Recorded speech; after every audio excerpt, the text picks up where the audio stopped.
புத பகவானின் பதமலர் இரண்டும் எங்கள் வலம்புரி நாயகன் வலக்கையின் கீழே ஞான தேவியின் கணவன் புதனாம் ஞானம் நமக்கு கைகூடும் எங்கள் கற்பகத்தானின் வலக்கை காண வாக்கு வன்மையும் கை சேரும்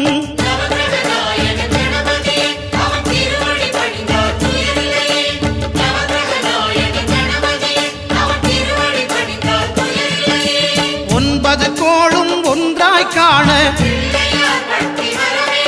அங்கு கற்பகம் என்னும் கடவுளின் மெய்யில்